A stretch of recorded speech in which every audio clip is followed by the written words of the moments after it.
So hello SBWB gang, Ajay भैया here. सबसे पहले तो मुझे पता है भाई अभी थोड़े से ज्यादा आप टेंस हो गए होंगे। ठीक है, मैंने एवरग्रीन टॉपिक्स वगैरह सभी चीजें आपको दे दी है, लेकिन बहुत सारे स्टूडेंट्स अभी भी कंफ्यूज्ड है कि भैया हम लर्निंग कैसे करें। यार लास्ट मोमेंट पे कुछ भी समझ में नहीं आ रहा है कि हम किस प्रकार से लर्निंग करें। देखो स्टूडेंट्स, मैं कुछ 8 पॉइंट्स यहाँ पे लिख के लाया हूं और ये पूरे अखे यूट्यूब पे आपको कहीं नहीं मिलेंगे। Based on my particular experience में बता रहा हूं। मैंने मेरे 2015 में जब मैंने मेरे 10th की एग्जामिनेशन दी थी और आज के भी समय पे अगर मैं कोई चीज लर्न करने जाता हूं या फिर मुझे याद करनी होती है तो मैं इन टेक्निक्स को फॉलो करता हूं। कोई भी साइंटिफिक नहीं है, चैट जीपीटी से कुछ भी डाउनलोड नहीं किया है, कुछ भी नहीं है, अपना घर का है, घर का माल है सब। तो अच्छे से वीडियो एंड तक देखना है। और स्टूडेंट सबसे पहले तो एक लंबी सांस ले लो भाई, ले लो। ठीक है, काम डाउन, सब एकदम सही होगा, टेंशन लेना नहीं। वाई फियर व्हेन अजय भैया इज हियर। अभी अच्छे से सुनना।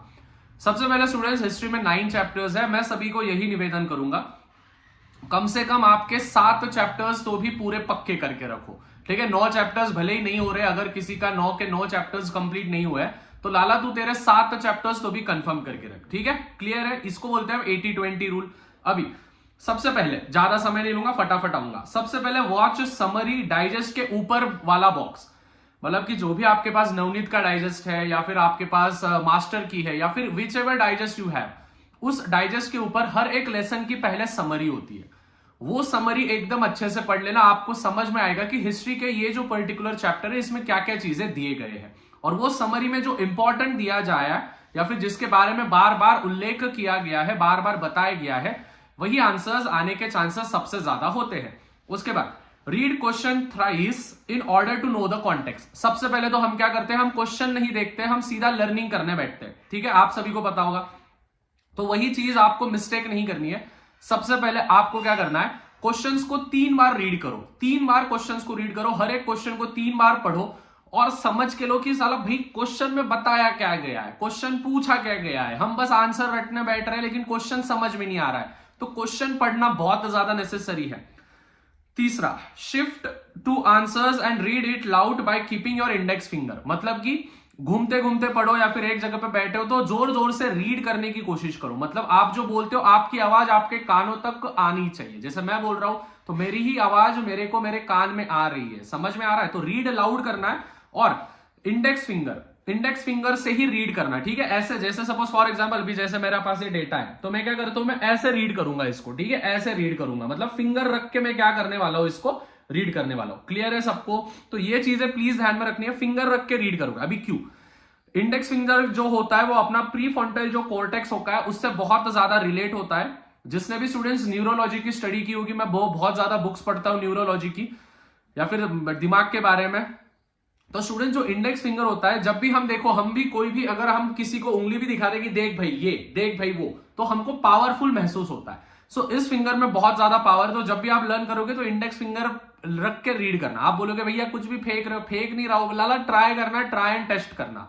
उसके बाद try to understand what's the matter given in the answer. Question पढ़ने के बाद आंसर में क्या किया गया है उसको अच्छे से समझ के लो और अपने मदर टंग में उसको अंडरस्टैंड करो। मतलब सपोज मैं मारवाड़ी हूं तो मैं मारवाड़ी भाषा में पढ़ूंगा, इंग्लिश में पढ़ूंगा, मराठी में, लेकिन मारवाड़ी भाषा में खुद को ट्रांसलेट करूंगा, वो आंसर समझ के लूंगा। Figure out keywords in the answers and underline that and try to make sentences around it. Keywords understand करना, कीवर्ड्स अंडरस्टैंड होने के बाद कीवर्ड्स पहचानना कि क्या इंपॉर्टेंट है उस पर्टिकुलर लाइन में और उसके अराउंड सेंटेंस फ्रेम कर लेना। मतलब कि सपोज 3 मार्क का है, 6 पॉइंट्स आपको लिखने हैं, हर एक पॉइंट में स्टूडेंट्स एक एक कीवर्ड होता है, वो कीवर्ड को अच्छे से पहचानो कि हाँ भाई पहले पॉइंट में ये आना चाहिए, मतलब आना चाहिए। तो वो डाल दिया आपने, वो कीवर्ड डाल दिया, तो उसके अराउंड सेंटेंस फ्रेम करते आपको आना चाहिए, ये दिमाग में रखना। 6, try to learn in points and try to explain it to others. मतलब क्या करना, लर्न करना, खुद पॉइंट वाइज लर्न करना और दूसरों को समझाना। अगर घर में कोई दूसरा नहीं है व्यक्ति तो क्या करना, कांच के सामने जाना, मिरर के सामने, सपोज ये जैसा मेरा अभी टीवी है तो मैं इसके सामने बोलूंगा भाई देखिए ऐसा ऐसा था या ऐसा ऐसा था, समझे क्या? तो ये चीजें ट्राई करना। Test yourself by writing और गिविंग इट टू समवन। मतलब लर्न देना या फिर खुद ही लिख के निकालना आंसर्स। जो जो एवरग्रीन दिया है पहले तो वो कर लेना, खुद ही लिख के निकालना आंसर्स, मतलब खुद की टेस्ट हो जाएगी। रिमेंबर, मुश्किल लगेगा बट नामुमकिन नहीं है। ठीक है, मैंने एक क्या यार फालतू सा डायलॉग मारा है। ठीक है, मुश्किल तो है मतलब थोड़ा सा, बट नामुमकिन नहीं है, ये चीजें ध्यान में रखना है। धीरे धीरे चीजें करो, जो जो चीजें मैंने बोली है उसको प्लीज पॉइंट आउट करो। देखो स्टूडेंट्स, बहुत ज्यादा हेल्प कर रहा हूं मैं आप सभी की, आपको भी पता है, आप भी मेरी हेल्प कर ही रहे हो वैसे, बट या ये हम म्यूचुअली कर रहे हैं, तो ज्यादा से ज्यादा इस वीडियो को शेयर करना है। जिनको भी लर्निंग नहीं जमता है तो भाई ये चीजें शेयर करो। मिलते हैं स्टूडेंट्स अगले वीडियो में, जाओ फटाफट से जो जो टेक्निक्स बोली है लर्न कर लेना और कल के पेपर में फोड़ के आना। All the very best to each and every one, मिलते हैं तब तक, पीस।